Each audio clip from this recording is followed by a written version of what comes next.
Hello दोस्तों, स्वागत है आप सभी का आपके अपने YouTube channel toppers basic classes में। और स्वागत है आप सभी का आपके GK JS paper marathon class में। ठीक है, तो आप सभी लोग कैसे हैं? हम उम्मीद करते हैं आप बिल्कुल स्वस्थ होंगे और अपनी पढ़ाई को भी लगातार कर रहे होंगे, क्योंकि कुछ ही दिनों में बस हमारा एग्ज़ाम लगा हुआ है। ठीक है, तो अपनी पढ़ाई को लगातार बना के चलना है।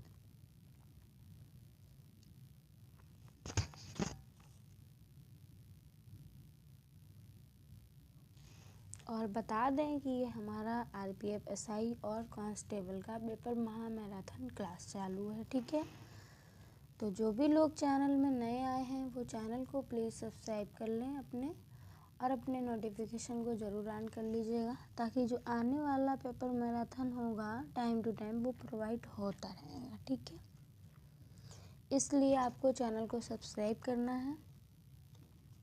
चलिए, इसी के साथ हम अब स्टार्ट करते हैं पेपर मैराथन का पहला क्वेश्चन क्या है हमारा, आइए देखते हैं।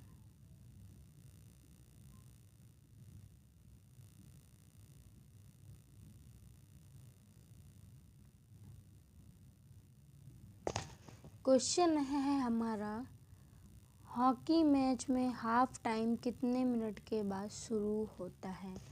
हॉकी मैच में हाफ टाइम कितने मिनट के बाद शुरू होता है? तो ये आपका 30 मिनट के बाद शुरू हो जाता है। ऑप्शन डी आपका यहाँ पर बिल्कुल राइट हो जाएगा। ठीक है, इसका मैदान कैसा होता है? ये आपका आयताकार का होता है। ठीक है, आयताकार होता है। आयताकार आप सभी को पता होगा, जैसे ये आपका आयताकार मैदान है। ठीक है, और ये होता है वर्गाकार। लेकिन राइट क्या है हमारा? ये पूछा आपसे जा सकता है कि हॉकी का मैदान किस टाइप से होता है, तो इसका मैदान आपका आयताकार से होता है। ठीक है, आयताकार होता है। अगर बात करें इसकी लंबाई और चौड़ाई, तो इसके मैदान की जो लंबाई होती है 91.40 मीटर होती है। ठीक है, और चौड़ाई की बात करें, एक सेकंड लिख भी दे रही हूँ,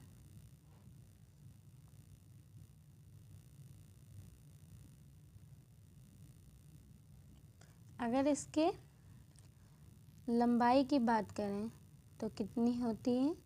91.40 मीटर। ठीक है, और चौड़ाई की बात करें तो चौड़ाई होती है 50 से 55 मीटर आपकी, 50 से 55 मीटर तक। ठीक है, आप लोग मेरे साथ आप अपना कॉपी पेन लेके बैठिए और 50 तक इसमें लिख लीजिए, और अपने क्वेश्चन से जो रिलेटेड इम्पॉर्टेंट पॉइंट है उसको भी नोट करिए और उसको भी। ठीक है, तो इसके मैदान पे बात हो गई। अब बात करते हैं कि हॉकी के खेल में खिलाड़ी प्रत्येक टीम में होते हैं, तो कितने होते हैं? 11 होते हैं। ठीक है, ये भी एक वो आपका एक क्वेश्चन पूछ सकता है। ठीक है, और हॉकी स्टिक की लंबाई, ये एक वेरी इंपॉर्टेंट क्वेश्चन है। स्टिक की लंबाई आपकी होती है, स्टिक की लंबाई आपकी होती है 105 मीटर। ठीक है, 105 मीटर होती है। रंग इसका सफ़ेद होता है। हॉकी पे ही चर्चा कर रहे हैं, जो हॉकी का गेम है आपका, तो रंग इसका सफ़ेद होता है। वज़न आपका 156 से, अगर वेट की बात करें तो वज़न आपका होता है 156 ग्राम से लेके 163 ग्राम तक। ठीक है, तो ये इसके वज़न पे चर्चा हो गई। ठीक है, और आपके सबसे वेरी वेरी इम्पॉर्टेंट पॉइंट की बात करें तो मेजर ध्यानचंद जी जो हैं, इनको हॉकी का जादूगर भी माना जाता है।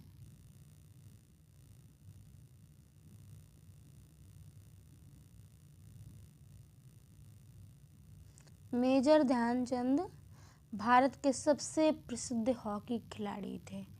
ये बहुत बार पूछा गया है और फिर से पूछे जाने की संभावना भी है। ठीक है, चलिए इसी के साथ हम अपने नेक्स्ट क्वेश्चन पे आते हैं। तो नेक्स्ट क्या है?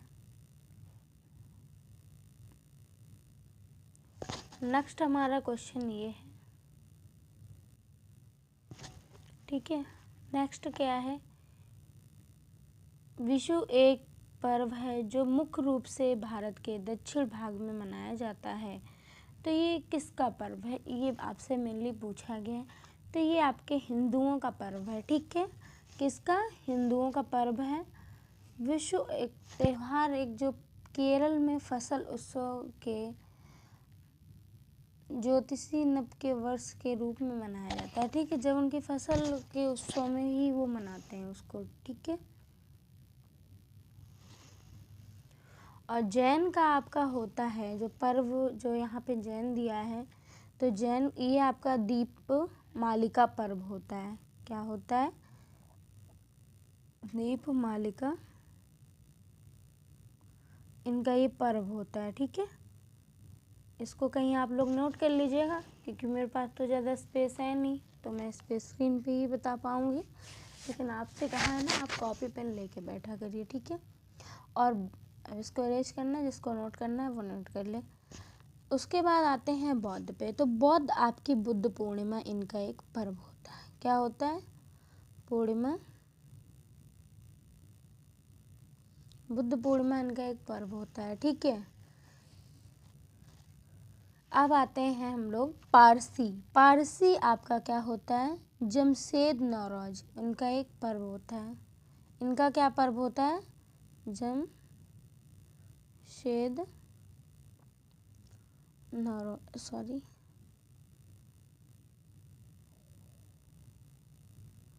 ये इनका पर्व होता है। तो ये आपके चारों पॉइंट क्लियर हुए। ठीक है, चारों पॉइंट हमारे जो हैं वो क्लियर हो चुके हैं। इसी के साथ हम अपने नेक्स्ट क्वेश्चन पे आते हैं। तो नेक्स्ट क्या है, आइए देखते हैं। बागानी खेती में क्या होता है? बागानी खेती में क्या होता है? तो एकल फसल उगाई जाती है। कौन सी फसल? एकल फसल उगाई जाती है। ये बागानी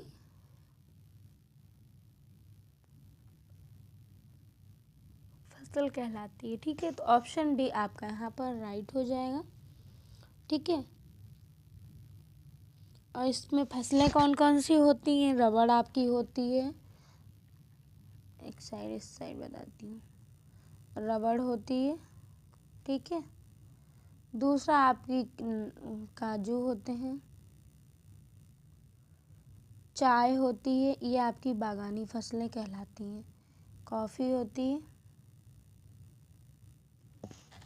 ठीक है, केला आदि ये सारे उत्पादक किए जाते हैं। ठीक है, इन्हीं को ही बागवानी कृषि भी कहते हैं। ठीक है,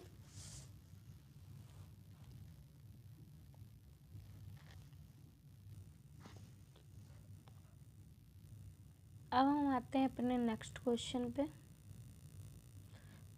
सभी लोग पेपर महामैराथन क्लास को लाइक भी कर दीजिएगा। ठीक है, मुझे बोलना ना पड़े, और सब्सक्राइब भी कर लेना चैनल को, और अपने लोगों तक शेयर ज़रूर कर देना। ठीक है, नेक्स्ट क्वेश्चन की बात करें यदि, तो नेक्स्ट हमारा क्वेश्चन है सांसद, एक सेकेंड,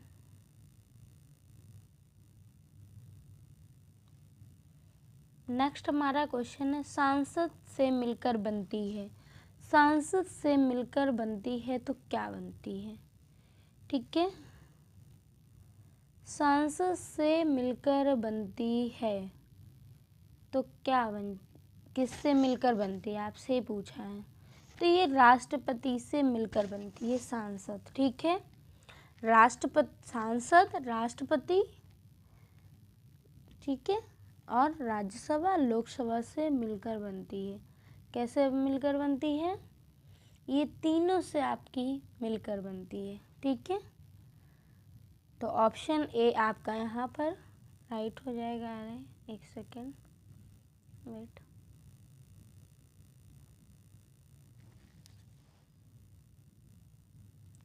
क्वेश्चन को हमसे कैसे पूछा गया, संसद आपकी किस किस से मिलकर बनती है, तो ये तो भैया लोकसभा से, राज्यसभा से मिलकर बनती है, लोकसभा और राष्ट्रपति। तो ऑप्शन ए आपका यहाँ पर राइट हो जाएगा, ठीक है। और जो विकल्प हैं वो गलत, तो होने के कोई चांस ही नहीं है, ठीक है। तो इसमें तो आपके कोई विकल्प गलत होंगे नहीं, क्योंकि तीनों से मिलकर आपका संसद बनता है, ठीक है। अब आइए संसद पे चर्चा कर लेते हैं। तो सांसद आपकी इन तीनों से मिलकर बनती है, ठीक है। और अगर बात करें संस्कृत के, जो सांसद है आपका, ये केंद्र सरकार का विधायी अंग होता है, ठीक है।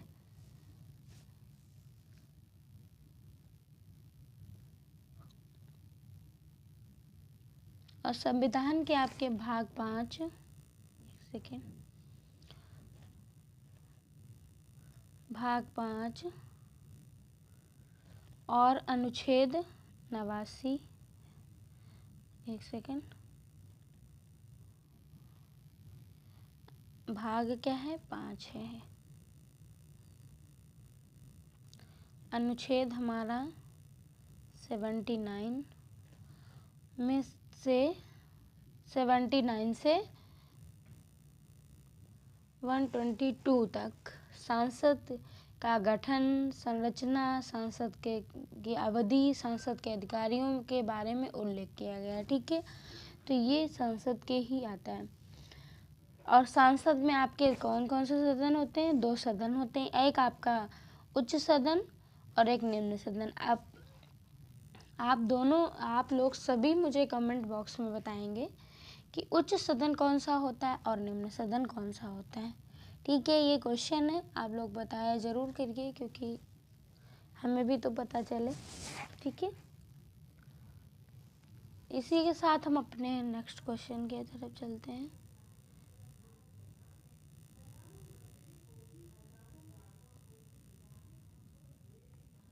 नेक्स्ट हमारा क्वेश्चन है, दीनदयाल बंदरगाह गुजरात के कंडला में स्थित है, एक बंदरगाह है। तो ये कौन सा एक बंदरगाह है, ज्वारीय है, ठीक है। क्या है ये आपका, जो दीनदयाल बंदरगाह है गुजरात के कांडला में स्थित एक ज्वारीय बंदरगाह है, ठीक है। कैसा है, ज्वारीय। अगर इसकी बात करें इससे रिलेटेड तो 4 अक्टूबर 2017 को आपके केंद्रीय मंत्रिमंडल द्वारा कांडला बंदरगाह नाम परिवर्तित करके दीनदयाल बंदरगाह किया गया था, यानी कि ये आपका नया नाम है और ये आपका पुराना है, ठीक है। ये आपका पुराना नाम है, ठीक है। और ये पश्चिमी समुद्र तट पर गुजरात राज्य में कच्छ की खाड़ी में स्थित है। कहाँ पे, कच्छ की खाड़ी में ये आपका स्थित है, ठीक है। इसी के साथ हम अपने नेक्स्ट क्वेश्चन की तरफ अब आते हैं।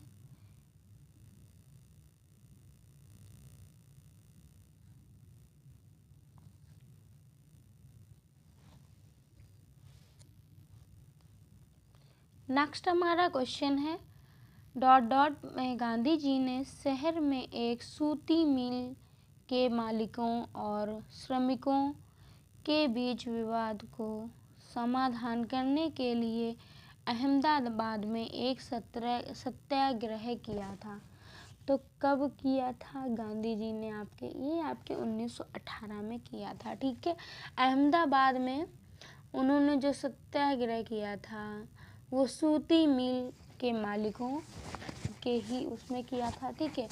और वर्ष आपका 1918 में अहमदाबाद में एक कॉटन टेक्सटाइल मिल भी मालिकों द्वारा मजदूरों के विवाद आपका जो हुआ था ब्लॉक बोनस से लेकर हुआ। ये जो विवाद हुआ था ये मेनली बोनस को लेकर था, ठीक है।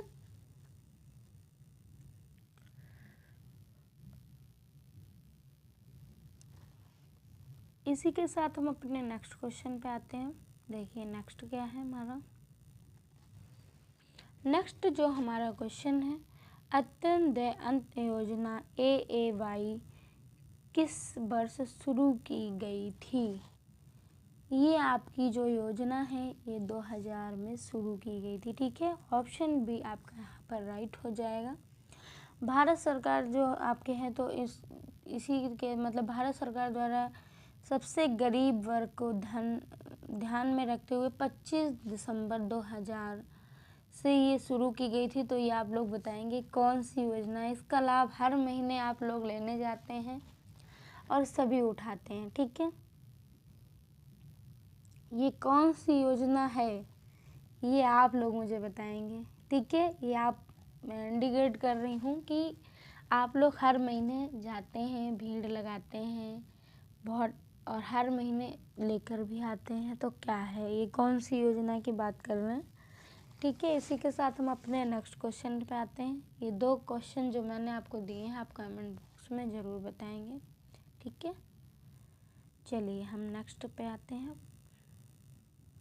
नेक्स्ट हमारा जो क्वेश्चन है, जैन धर्म के नियमों का पालन करना निम्नलिखित में से किसके लिए अधिक कठिन था।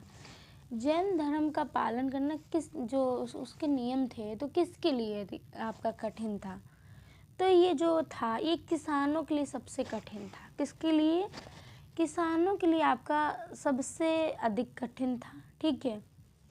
कठिन क्या है, अब जैन धर्म में अहिंसा पर अत्यधिक बल देने वाले कारणों के कारण आपके अनुयायी जो कृषि युद्ध में संलग्न होकर व्यापार वाणिज्य जो होता था और महत्व देते थे, जिससे व्यापार वाणिज्य की उत्पत्ति हुई और नए नगरों की बढ़ोतरी हुई, ठीक है। तो ये जो सिद्धांत है ये उनके लिए कठिन था, ठीक है। और जैन धर्म के 5 सिद्धांत दिए गए हैं। हिंसा मत करो पहला, दूसरा आपका बोला गया है झूठ मत बोलो, चोरी मत करो, धन संचय मत करो, इंद्र निग्रह ब्रह्मचर्य का पालन करो। महावीर जो आपके कि महावीर ने इसे केवल 5वां सिद्धांत जोड़ा, अन्य 4 23वें जो तीर्थंकर थे आपके परशुरामनाथ ने जोड़े थे, ठीक है। तो इसी के साथ हम अपने नेक्स्ट क्वेश्चन पे आते हैं। देखिए जो इम्पोर्टेंट जिस पे ज़्यादा होता है बताना वो मैं करवाती हूँ, ठीक है। आप भी अपने साथ कॉपी पेन लेके बैठिए, मैं बार बार कहती हूँ, ठीक है। इम्पॉर्टेंट यहाँ से कुछ बाहर जाएगा नहीं, क्योंकि ये जीके जीएस जो आपका मैराथन क्लास है ये पेपर वाला ही है, ठीक है। चलिए नेक्स्ट पे आते हैं। नेक्स्ट हमारा क्वेश्चन है, प्रतिष्ठित संगीत कला निधि पुरस्कार 2024 के विजेता के रूप में किसे चुना गया है। 2024 के विजेता के रूप में किसको चुना गया है। तो ये हमारे TM कृष्णा जी को चुना गया है, ठीक है। कलानिधि जो पुरस्कार विजेता हैं वो TM कृष्णा है। ये आपके कहाँ के हैं, तो ये आपके कर्नाटक के संगीतकार हैं। कहाँ के हैं, कर्नाटक के प्रसिद्ध संगीतकार हैं। कौन है संगीतकार,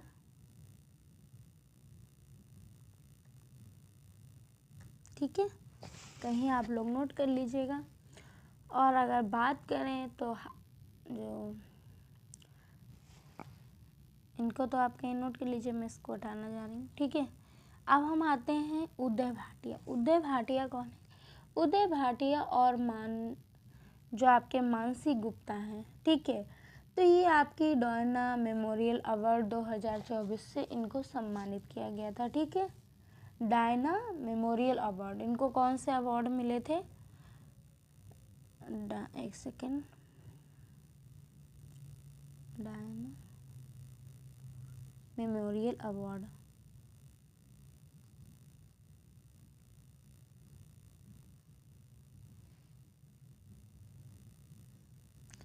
मेमोरियल अवार्ड से इनको सम्मानित किया गया था, ठीक है, 2024 में।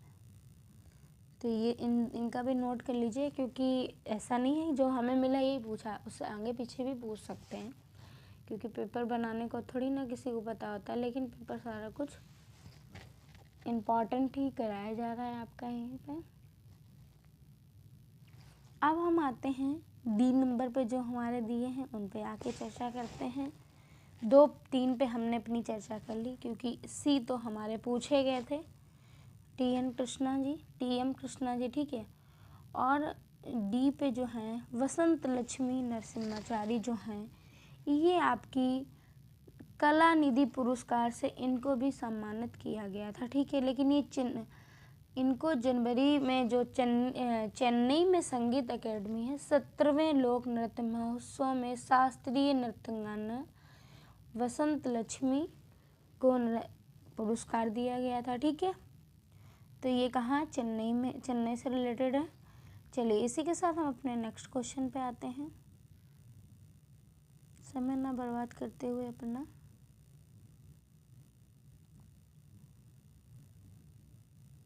तो नेक्स्ट हमारा क्वेश्चन है वो ये रहा, 19वें एशियाई खेल में किसने स्वर्ण पदक जीता।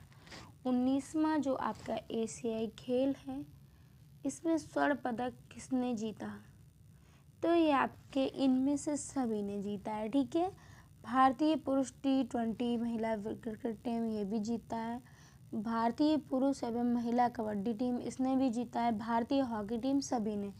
तो क्या है, इनमें से सभी ने आपका 19वें एशियाई खेल में सभी ने स्वर्ण पदक जीता है, ठीक है। अगर हम बात करें T20 महिला विश्व कप की, तो ये आपके जो कप्तान थी इसकी, तो हरमनप्रीत कौर थे, ठीक है। T20 महिला विश्व कप की T20 महिला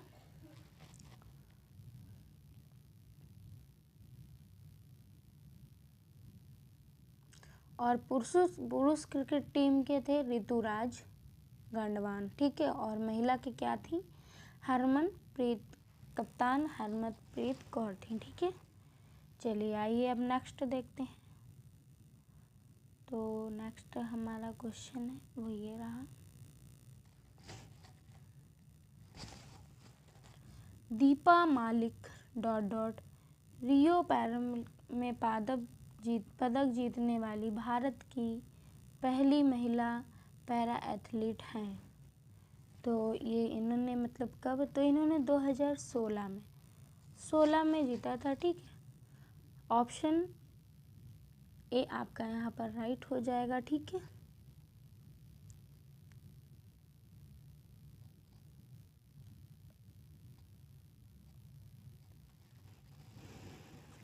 इसी के साथ हम अपने नेक्स्ट क्वेश्चन पे आते हैं। तो नेक्स्ट क्या है, अमेरिका की पहली महिला राष्ट्रपति कमला हैरिस का मूल परिवार भारत के किस राज्य से संबंधित है। ये इम्पॉर्टेंट है क्वेश्चन, ठीक है। जो पूछा आपसे क्या गया है, अमेरिका की पहली, क्योंकि पहला हो, आखिरी हो, करंट हो, पेपर में अधिकतर यही पूछा जाता है, ठीक है। तो ये आपकी तमिलनाडु राज्य से संबंधित थी, ठीक है। कहाँ से, तमिलनाडु राज्य से संबंधित थी। और 2003 में कमला हैरिस जो हैं, ये सैन फ्रांसिस्को के जिला अर्जेंटीनी चुनी गई थी, ठीक है। इसी के साथ हम अपने नेक्स्ट क्वेश्चन पे तक चलते हैं। नेक्स्ट क्या है, ये रहा,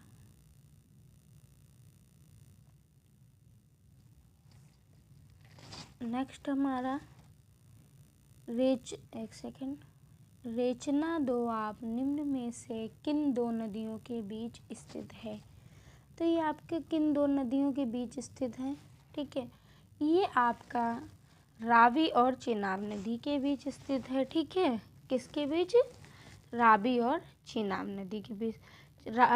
अगर बात करें तो चेनाब नदी सिंधु नदी की सबसे बड़ी सहायक नदी है। किसकी, रावी, सिंधु नदी, जो चेनाब नदी है ये सिंधु की सबसे बड़ी सहायक नदी है, ठीक है। और ये आपकी जो पीर पंजाल में गहरा गर्ज बताती है, ठीक है, गहरा गर्ज बनाती है। थोड़ी सी ब्यास नदी पे भी चर्चा कर लेते हैं। ब्यास नदी आपकी कुल्लू घाटी में बहती है। ये कहाँ बहती है? कुल्लू घाटी में बहती है, ठीक है।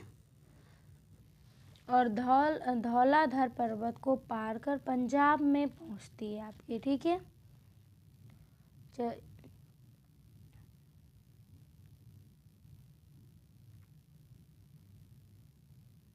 अब इसी के साथ हम अपने नेक्स्ट क्वेश्चन पे चलते हैं।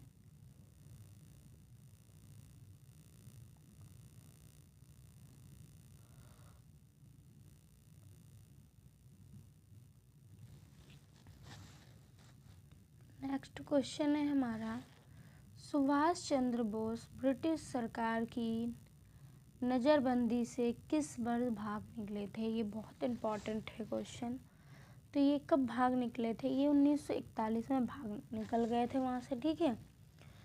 अगर हम बात करें तो इनका जन्म, अब आते हैं, क्योंकि जाहिर सी बात है कोई अगर महापुरुष है या कोई बहुत उभरता हुआ या हिस्ट्री से रिलेटेड, तो उनका जन्म या मृत्यु या उन्होंने कहाँ पे क्या किया, ये बहुत बारी पूछा जाता है, ठीक है। तो इनका जन्म आपका कब हुआ था? 23 जनवरी को 1897 को हुआ था, ठीक है। और कहाँ हुआ था? उड़ीसा कटक में, उड़ीसा कटक में हुआ था, ठीक है। अब हम बात करते हैं, क्योंकि इनके तो राजनीतिक गुरु भी हुआ करते थे, तो सुभाष चंद्र बोस के जो राजनीतिक गुरु थे वो आपके थे गुरु CR दास। कौन थे? क्वेश्चन में बहुत बारी पूछा है कि गुरु CR दास जो थे ये किसके गुरु थे? तो ये आपके किसके थे? सुभाष चंद्र बोस के थे, ठीक है।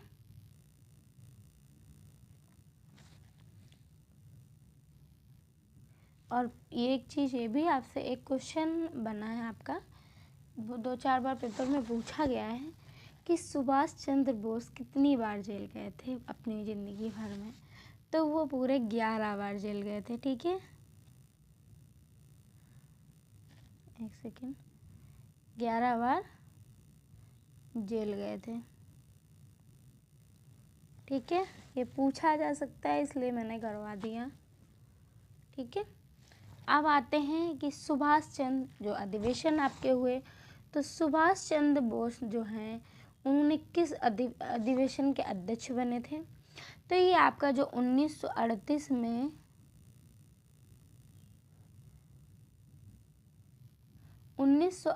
में कांग्रेस का, ठीक है, के बना दे रही हूँ, हरिपुरा जो अधिवेशन हुआ था, हरिपुरा और त्रिपुरी कांग्रेस अधिवेशन के ये अध्यक्ष बने थे, ठीक है। कहाँ पे? हरिपुरा और त्रिपुरी अधिवेशन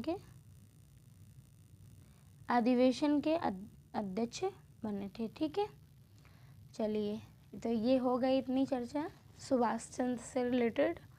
जन्म उनका पूछा जाए तो 23 जनवरी 1897 में उड़ीसा के कटक में हुआ था, ठीक है। इनके राजनीतिक गुरु कौन थे? तो CR दास जी थे। और ये कुल कितनी बार अपनी ज़िंदगी में जेल गए हैं? तो 11 बार गए हैं, ठीक है। और इन्होंने किस अधिवेशन की अध्यक्षता की? तो जो हरिपुरा अधिवेशन था 1938 में, वहाँ पे इन्होंने इसके अध्यक्ष बने, ठीक है। तो ये रहा इनसे रिलेटेड। अब आते हैं अपने नेक्स्ट क्वेश्चन पे। नेक्स्ट जो हमारा क्वेश्चन है वो भी बहुत इम्पोर्टेंट है। देश की प्राचीन झीलों में से एक लेडिया तालाब किस भारतीय शहर में स्थित है? ये पूछा गया है आपसे, ये जो तालाब है ये किस शहर में स्थित है? तो ये आपका भोपाल में स्थित है, ठीक है। कहाँ पे? भोपाल में स्थित है। भारत में जो सबसे अधिक खारे पानी की झील है वो आपकी सांवर झील है और राजस्थान में स्थित है, ठीक है। लेकिन उसने इनमें से बात की, लेकिन झील से रिलेटेड था, और मीठे पानी की झील आपकी जम्मू कश्मीर में भूलर झील है, ठीक है। तो झील से रिलेटेड था, तो 4 और अगर बात करें सबसे बड़ी झील तो आपकी गोविंद बल्लभ पंत सागर झील, जो रिहंद नदी बांध पर आपके से निकाला गया। ठीक है, चलिए अब नेक्स्ट क्वेश्चन पे आते हैं।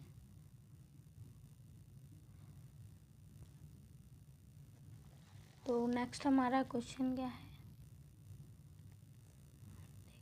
ये रहा क्वेश्चन है हमारा,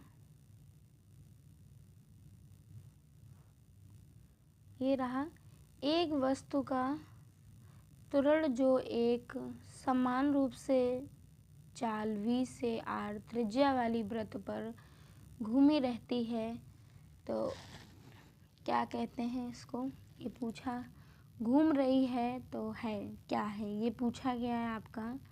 तो ये आपकी v स्क्वायर या और बटे r, ये आपके घूमती है। ठीक है,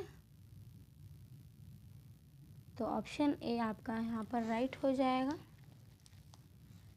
इसी के साथ हम अपने नेक्स्ट क्वेश्चन पे आते हैं। नेक्स्ट क्या है, ये रहा,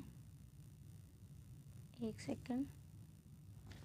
तो नेक्स्ट क्वेश्चन है हमारा ये, प्रकीर्णित प्रकाश का रंग प्रकीर्णन करने वाले कण के किस गुण पर निर्भर करता है। तो किस गुण पर निर्भर करता है आपका, ये आपका आकार पर निर्भर करता है। ठीक है, किस पे, आकार पे निर्भर करता है। ऑप्शन आपका सी यहाँ पर राइट हो जाएगा। इसी के साथ हम अपने नेक्स्ट क्वेश्चन की तरफ चलेंगे। नेक्स्ट हमारा इम्पॉर्टेंट है, चूँकि साइंस का क्वेश्चन ही तो इम्पॉर्टेंट होते हैं आपके।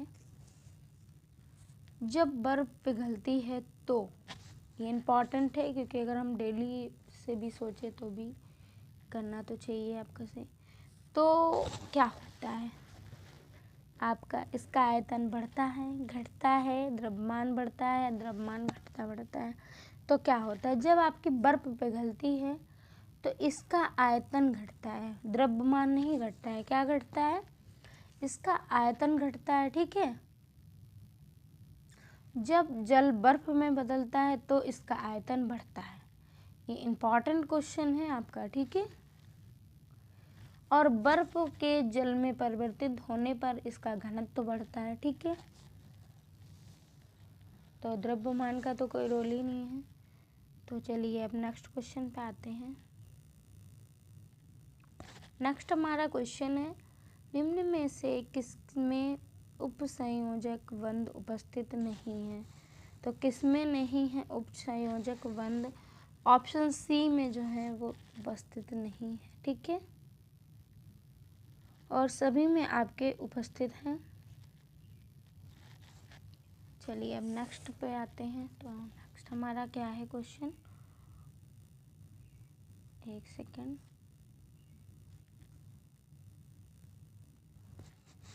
क्वेश्चन है हमारा,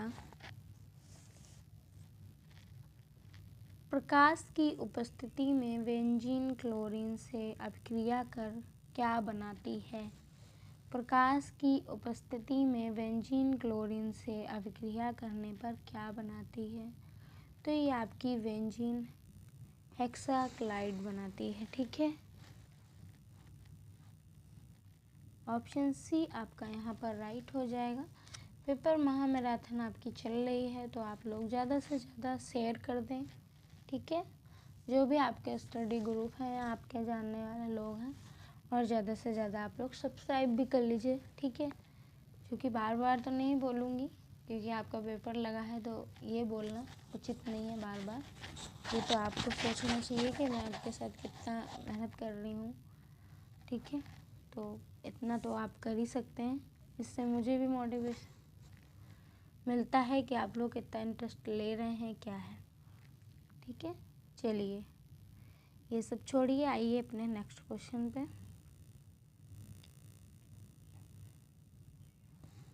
तो नेक्स्ट हमारा जो क्वेश्चन है, 2011 की जनगणना के अनुसार भारत का सबसे कम जनसंख्या वाला राज्य कौन सा है। तो ये हमारा सिक्किम है, जहाँ की सबसे कम जनसंख्या है। ठीक है, और सर्वाधिक जनसंख्या वाला आपका उत्तर प्रदेश है। ठीक है, क्या है? उत्तर प्रदेश। ठीक है, आइए नेक्स्ट क्वेश्चन देखते हैं। तो नेक्स्ट हमारा जो क्वेश्चन है वो ये है, स्वर्ण जयंती ग्राम स्वरोजगार योजना SGSY वर्ष में शुरू की गई थी। तो ये जो योजना है ये आपकी 1999 में शुरू की गई थी और डेट क्या रही थी? 1 अप्रैल आपकी रही थी। ठीक है, 1 अप्रैल आपकी डेट रही थी। ठीक है,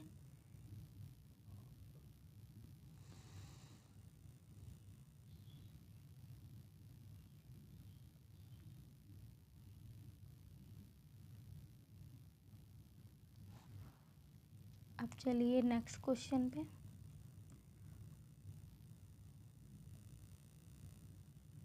नेक्स्ट जो हमारा क्वेश्चन है वो ये है, सालारजंग संग्रहालय किस शहर में स्थित है? तो ये आपका हैदराबाद शहर में स्थित है। ऑप्शन ए में हमारा जो दिया है वो बिल्कुल राइट है। ठीक है, और भारत का सबसे बड़ा संग्रहालय कहाँ स्थित है? ये आपसे बहुत बार पूछा गया है। तो ये आपका कोलकाता में स्थित है। ये मुझे संग्रहालय से क्वेश्चन दिखा। ठीक है,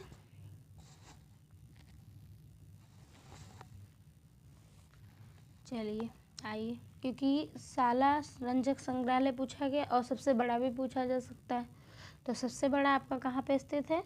कोलकाता में स्थित है। अगर बड़े की बात करेगा तो हमेशा आपका कोलकाता सही होगा। ठीक है, आइए नेक्स्ट क्वेश्चन पे आते हैं हम।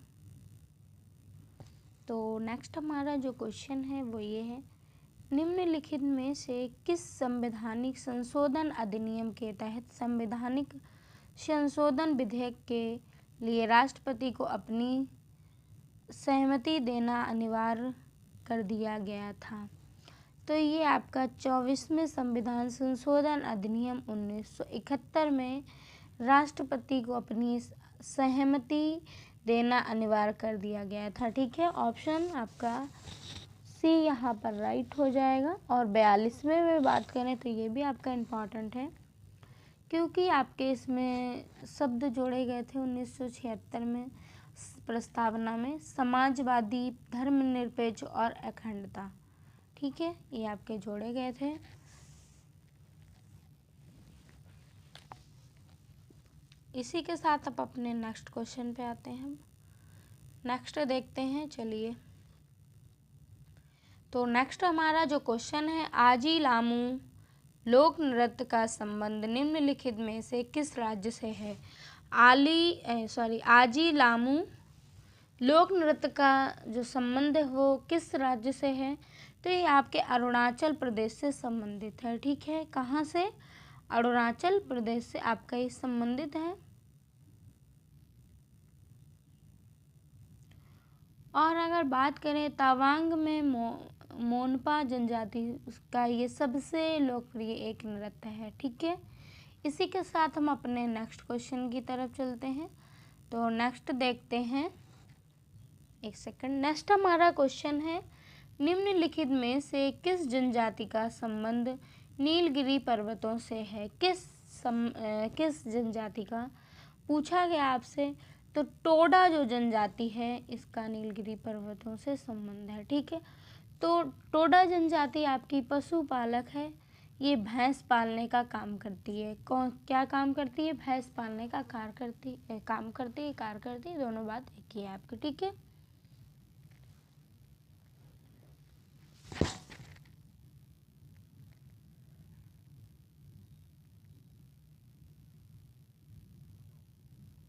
इसी के साथ हम अपने नेक्स्ट क्वेश्चन पे चलते हैं। आइए देखते हैं नेक्स्ट क्या है।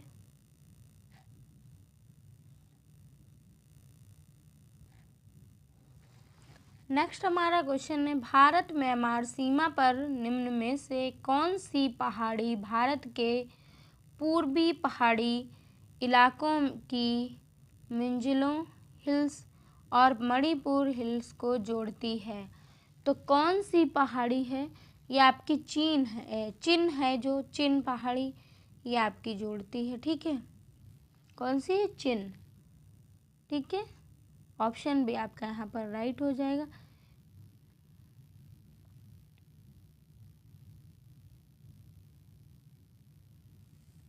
चलिए अब नेक्स्ट क्वेश्चन पे आते हैं। तो नेक्स्ट देखते हैं क्या है हमारा।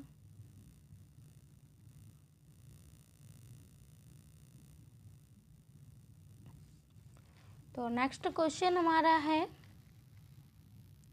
1864 और 1939 के बीच ब्रिटिश भारत की ग्रीष्मकालीन राजधानी रही थी। तो कौन रही थी? ये आपकी शिमला रही थी, ठीक है। शिमला रही थी, ऑप्शन ए आपका यहाँ पर राइट हो जाएगा। शिमला हिमाचल प्रदेश राज्य की जो राज्य का राजधानी है, ठीक है। हिमाचल प्रदेश की क्या राजधानी है? आपकी शिमला है, ठीक है। और 1964 में जो 1864 में जो आपकी ये जॉन्स रॉलिंस ने आधिकारिक रूप से शिमला को ब्रिटिश भारत की ग्रीष्मकाल राजधानी घोषित किया था, ठीक है। इसी के साथ हम अपने नेक्स्ट क्वेश्चन पे चलते हैं। नेक्स्ट को भी देखना है अब।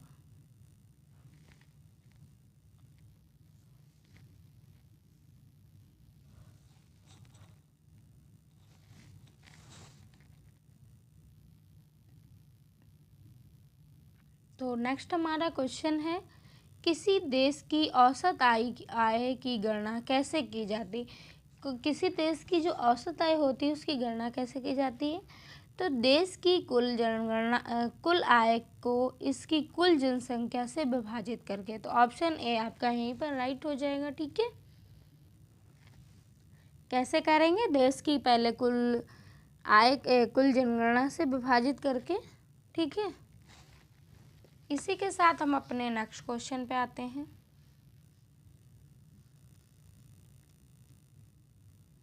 नेक्स्ट हमारा क्वेश्चन है,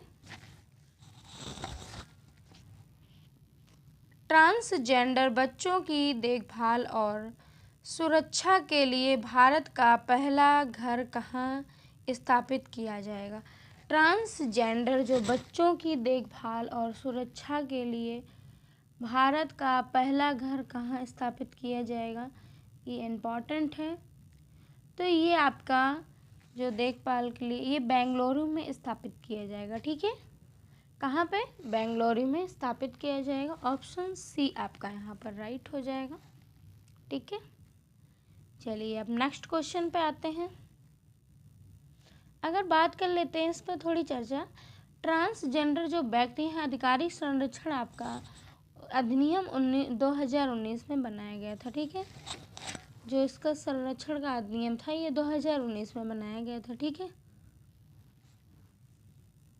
अब आइए नेक्स्ट पे, एक सेकेंड। नेक्स्ट हमारा क्वेश्चन है, भारत की जनगणना 2011 के अनुसार वर्ष और उसके अधिक आयु का कोई भी व्यक्ति जो किसी भी आयु का समझ और पढ़ सके के लिए समझ और पढ़ और लिख सकता है। तो किस वर्ष से अधिक पूछा गया आपसे? तो ये 7 वर्ष से जो अधिक है, ठीक है, साक्षर माना जाता है आपका।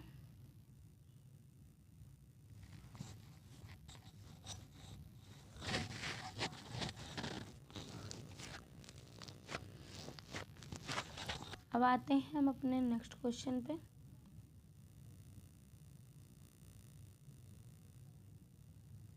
तो नेक्स्ट हमारा क्या क्वेश्चन है, कुलिक पक्षी अभ्यारण्य निम्नलिखित में से किस राज्य में स्थित है?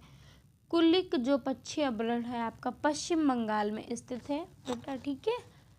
कहाँ पे स्थित है? पश्चिम बंगाल में आपका स्थित है। तो ऑप्शन डी आपका यहाँ पर राइट हो जाएगा, ठीक है।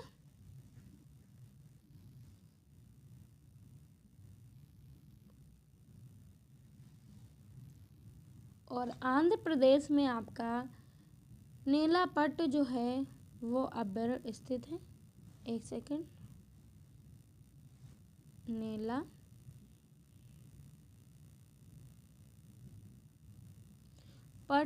अब्बर आपका आंध्र प्रदेश में स्थित है। ठीक है,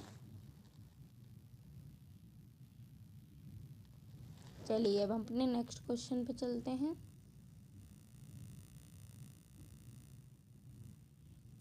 तो नेक्स्ट क्वेश्चन ये है हमारा, निम्नलिखित में से किस पुस्तक के लेखक शशि थरूर नहीं थे? कौन सी आपकी पुस्तक थी जिसके जो लेखक थे वो शशि थरूर नहीं थे?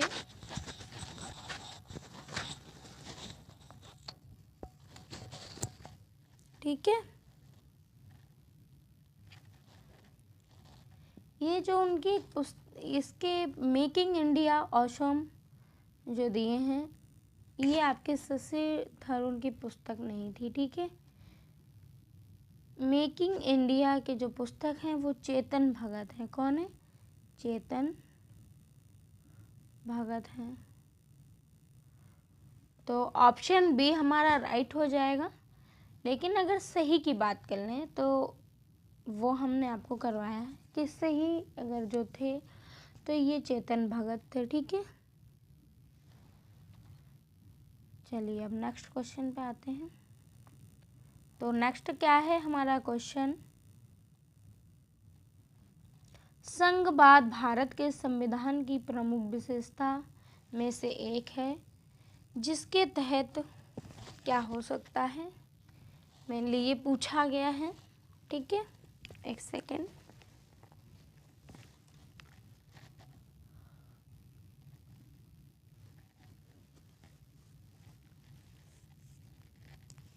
तो ये आपका राज्य संघीय सरकार के एजेंट हैं। ठीक है, राज्य संघीय सरकार के एजेंट हैं जिसके तहत।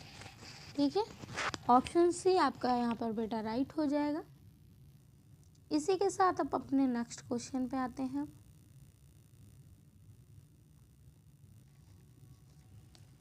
नेक्स्ट क्वेश्चन हमारा क्या है, आइए देखते हैं।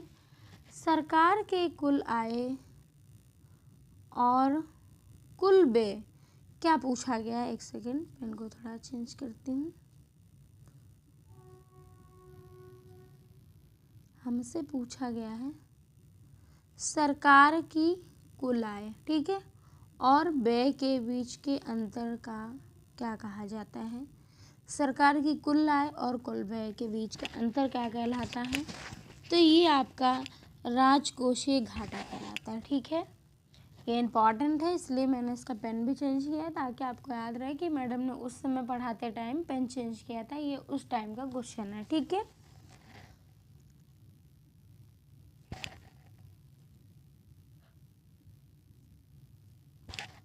इसी के साथ हम अपने नेक्स्ट क्वेश्चन पे अब आते हैं। ठीक है, नेक्स्ट क्वेश्चन क्या है? नेक्स्ट हमारा क्वेश्चन है 2.8 ग्राम नाइट्रोजन अणुओं की उपस्थिति संख्या क्या है? तो जो इसकी उपस्थिति संख्या है ऑप्शन सी में दी गई है 6.023 इंटू 10⁻22 जो 22 है। तो ये आपका सी ऑप्शन यहाँ पर राइट हो जाएगा। ठीक है, चलिए अब आते हैं नेक्स्ट क्वेश्चन पे।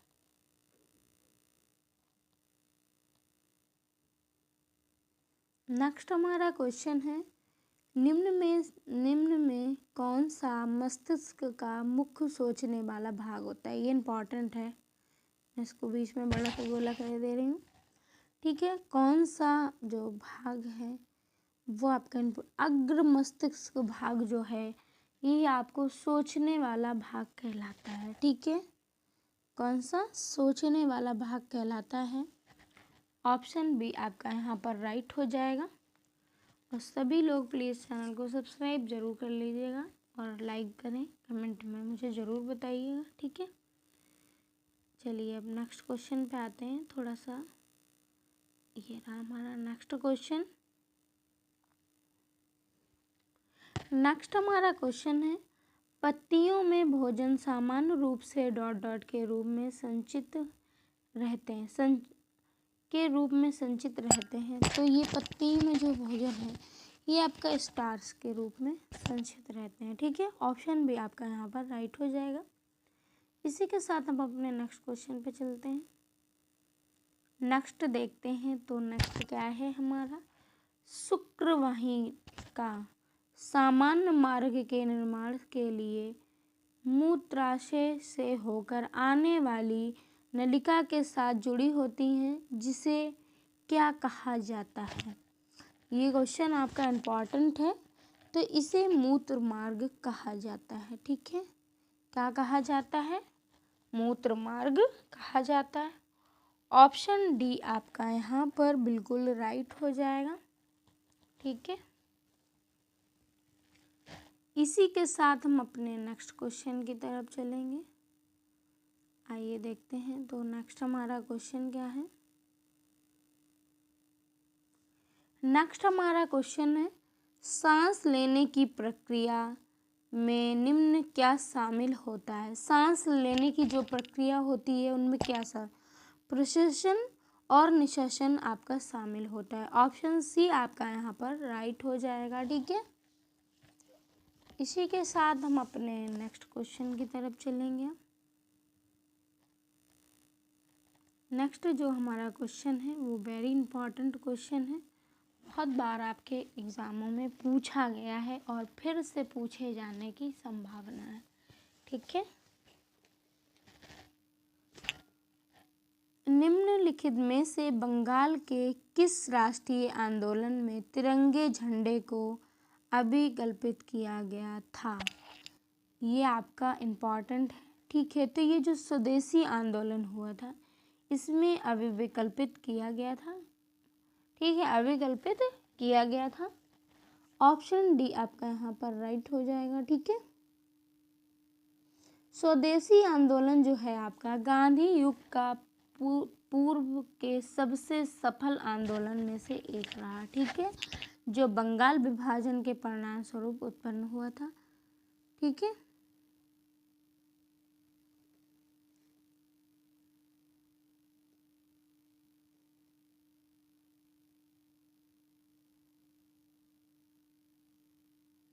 और जो स्वदेशी आंदोलन था आपका, तो भारत का प्रथम जन आंदोलन था। ठीक है, स्वदेशी आंदोलन के प्रमुख नेता कौन थे, तो रविन्द्रनाथ टैगोर जी थे। ठीक है, अरविंद घोष थे, लाला लाजपत राय थे, आपके बाल गंगाधर तिलक थे, ऐसे याद रखिए, लाल बालपाल थे और रविन्द्रनाथ टैगोर जी थे। ठीक है, अरविंद घोष जी थे। ठीक है, इसी के साथ हम अपने नेक्स्ट क्वेश्चन पे चलते हैं। तो नेक्स्ट हमारा जो क्वेश्चन है वो ये है, बंगाल टाइगर को किस वर्ष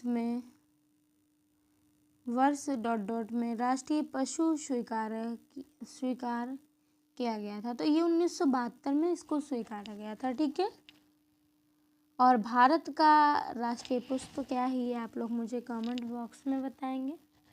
ठीक है,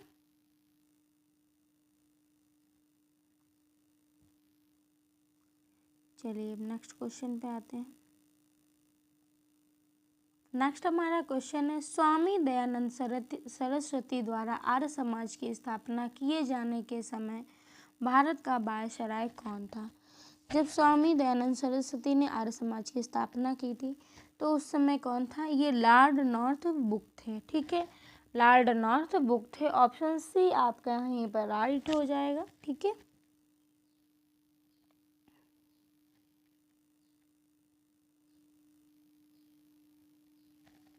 इसी के साथ हम अपने नेक्स्ट क्वेश्चन की तरफ चलेंगे।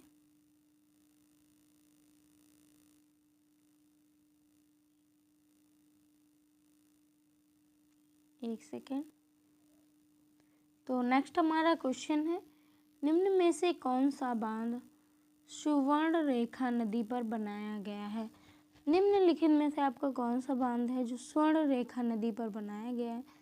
जो चांडिल बांध जो है आपका, ये स्वर्ण रेखा नदी पर बनाया गया,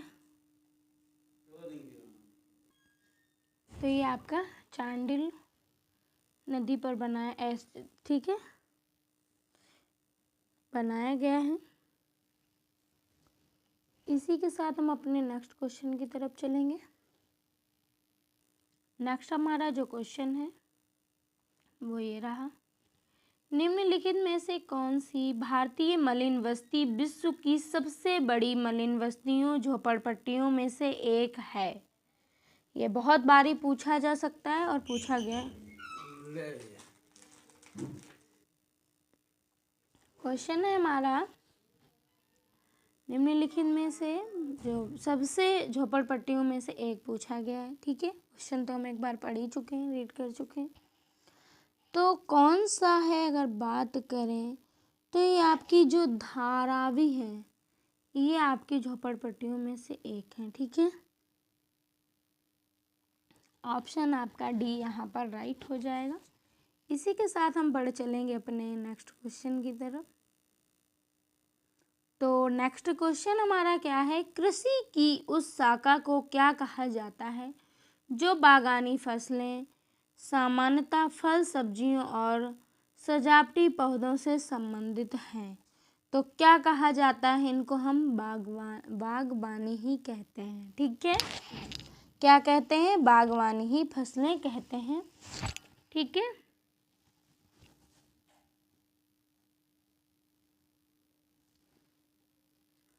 इसी के साथ हम अपने नेक्स्ट क्वेश्चन की तरफ चलेंगे। आइए देखते हैं। तो नेक्स्ट हमारा क्वेश्चन क्या है, ये बहुत बारी पूछा गया है आपसे क्वेश्चन। ठीक है, बेगम नूरजहां का विवाह पूर्व नाम क्या था? बेगम नूरजहां का विवाह के पूर्व नाम क्या था? ठीक है, तो विवाह के पूर्व उनका क्या नाम था? इनका नाम था महरुत्रिशा। ठीक है, महरुत्रिशा इनका विवाह के पूर्व नाम था। ठीक है, और ये कहाँ? तो ईरान निवासी मिर्जा गालिब बेगम की ये पुत्री का नाम नूरजहां था। ठीक है, आइए नेक्स्ट क्वेश्चन की तरफ चलेंगे। नेक्स्ट हमारा जो क्वेश्चन है ये रहा, एक सेकेंड। हाँ, हंसदेव और जोंक नदियाँ भारत के किस राज्य में पाई जाती हैं? तो ये आपके किस राज्य में? ये छत्तीसगढ़ में पाई जाती हैं बेटा हमारी। ठीक है, कहाँ पाई जाती हैं? छत्तीसगढ़ में पाई जाती हैं। और जोंक नदी का उद्गम आपका जो स्थान है वो महासमुंद जिले के पिथौरा से है। ठीक है, जोंक नदी का जो उद्गम स्थल है ये कहाँ पे है? तो ये आपका महासमुंद जिले के पिथौरा से है। ठीक है, ये याद रखिएगा, चाहे आप नोट कर लीजिएगा। इसी के साथ अब अपने बढ़ चलेंगे नेक्स्ट क्वेश्चन की तरफ। तो नेक्स्ट हमारा जो क्वेश्चन है वो ये रहा, कोलकाता में साल्ट लेक स्टेडियम का नामकरण किसके नाम पर किया गया है? कोलकाता स्टेडियम साल्ट लेक ये आपके स्वामी विवेकानंद के नाम पर किया गया है। ठीक है, ऑप्शन आपका ए यहाँ पर राइट हो जाएगा।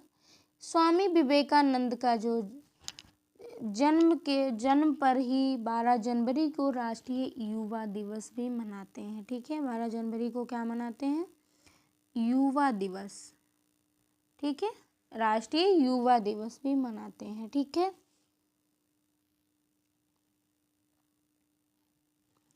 तो इसी के साथ हम अपने नेक्स्ट क्वेश्चन और लास्ट क्वेश्चन, पेपर महामैराथन की क्लास आपकी यहीं तक थी। ठीक है, तो ये हो गया आपके 50 में 50 क्वेश्चन होने को आए हैं कंप्लीट। ठीक है, अभी भी आप लोग सभी लाइक कर दीजिएगा और कमेंट करके ज़रूर मुझे बताइएगा कि क्लास आपको कैसी लगी है।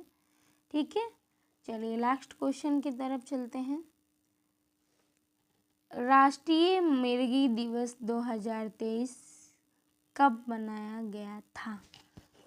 ठीक है, तो ये आपका 17 नवंबर को मनाया गया था। ठीक है, और अंतर्राष्ट्रीय मिर्गी दिवस प्रतिवर्ष आपके फरवरी के दूसरे सोमवार को मनाया जाता है। ठीक है, ये आप नोट कर लीजिएगा। मिर्गी रोग एक केंद्रीय तंत्रिका रोग संबंधी विकार है। ठीक है, और 18 नवंबर को आपका प्राकृतिक चिकित्सा दिवस मनाया जाता है। क्या मनाया जाता है? प्राकृतिक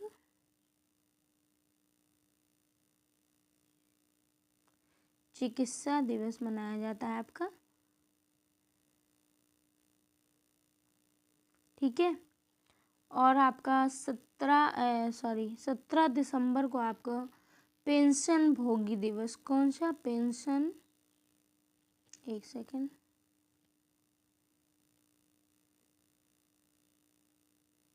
भोगी दिवस मनाया जाता है। अभी इसको रेज करना पड़ेगा। और 19 दिसंबर को आपको गोवा मुक्ति दिवस मनाया जाता है। गोवा उसी दिन आपका मुक्त हुआ था, गोवा मुक्ति दिवस। ठीक है, तो ये आपके चारों क्लियर हो गए। ठीक है, तो आज की आपकी जो पेपर महामैराथन क्लास समाप्त हुई। कल फिर मिलते हैं अपने नए पेपर महामैराथन क्लास के साथ। तो आप लोग सभी चैनल को ज़्यादा से ज़्यादा सब्सक्राइब कर दीजिएगा और अपने नोटिफिकेशन को ज़रूर ऑन कर लीजिएगा। और आप लोग मुझे ज़रूर बताइएगा कि क्लास आपको कैसी लगी है। ठीक है, थैंक यू।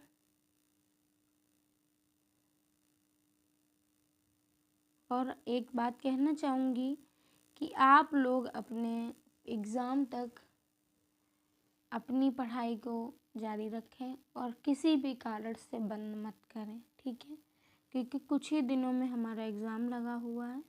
ठीक है, चलिए लगे रहें आप लोग सभी, अपना कंटिन्यू जारी रखें।